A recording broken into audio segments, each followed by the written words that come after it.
चलिए जी बात करते हैं।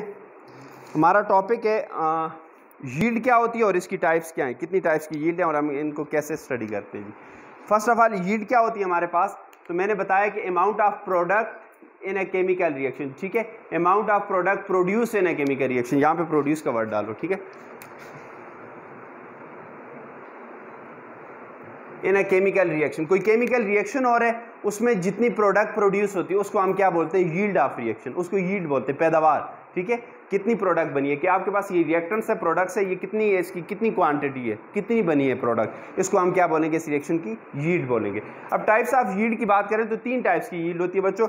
एक हमारे पास होती है थ्योरेटिकल यील्ड, एक होती है एक्चुअल यील्ड और एक क्या होती है परसेंट यील्ड। मैंने आपको वहाँ पढ़ा दिया। थ्योरेटिकल यील्ड कौन सी होगी, जो बैलेंस केमिकल इक्वेशन से हम हासिल करेंगे। एक्चुअल यील्ड जो एक्सपेरिमेंट करके प्रैक्टिकल करके हम एक्चुअली हम हासिल करते हैं यील्ड, उसको एक्चुअल यील्ड। और परसेंट यील्ड जब इन दोनों की हम रेशो लेते हैं, ठीक है, परसेंटेज लेते हैं, उसको उससे हम इसको क्या करते हैं, ऑब्टेन करते हैं जी। अब वन बाय वन हर एक की बात करते हैं। पहले थ्योरेटिकल यील्ड, ठीक है, शॉर्टकट आप लिख लो BCE मतलब बैलेंस केमिकल इक्वेशन से आप, तो आपको आसानी हो जाएगी याद करने में।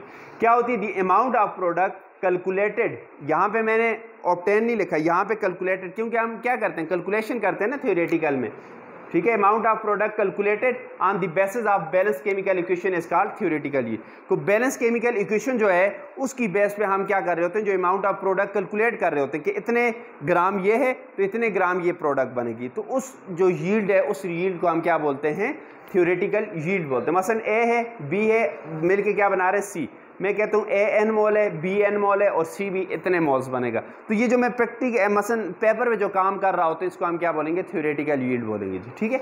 दूसरे हमारे पास एक्चुअल यील्ड। एक्चुअल यील्ड का दूसरा नाम है प्रैक्टिकल यील्ड या इसको एक्सपेरिमेंटल यील्ड भी बोलते हैं जी, ठीक है। ये क्या होती है, actual yield is the amount of product that is actually produced during a chemical reaction.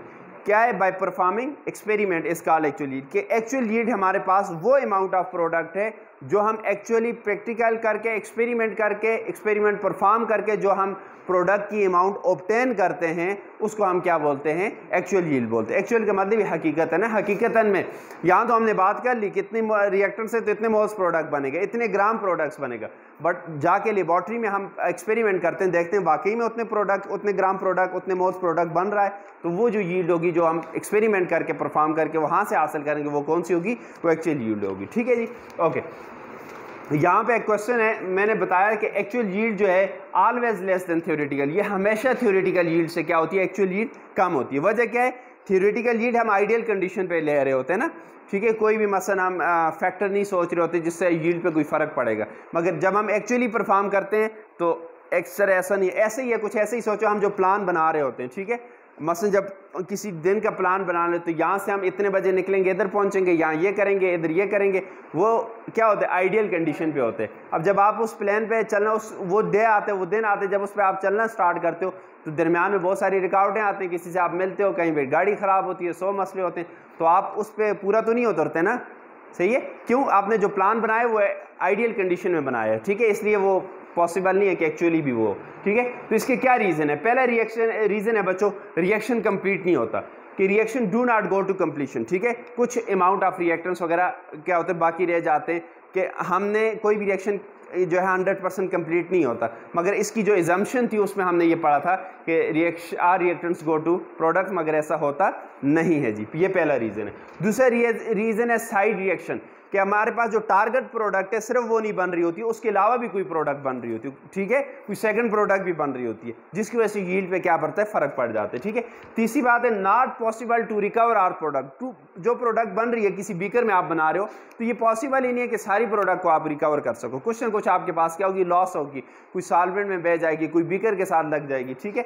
Okay, reaction condition not constant, reaction condition हम कांस्टेंट नहीं रख सकते, ठीक है।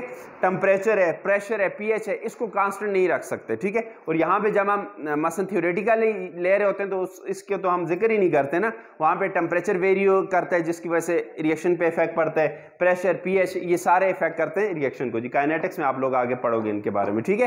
तो ये हमारे पास रीजन है क्यों हमारे पास एक्चुअल यील्ड क्या होती है, कम होती है थ्योरेटिकल से।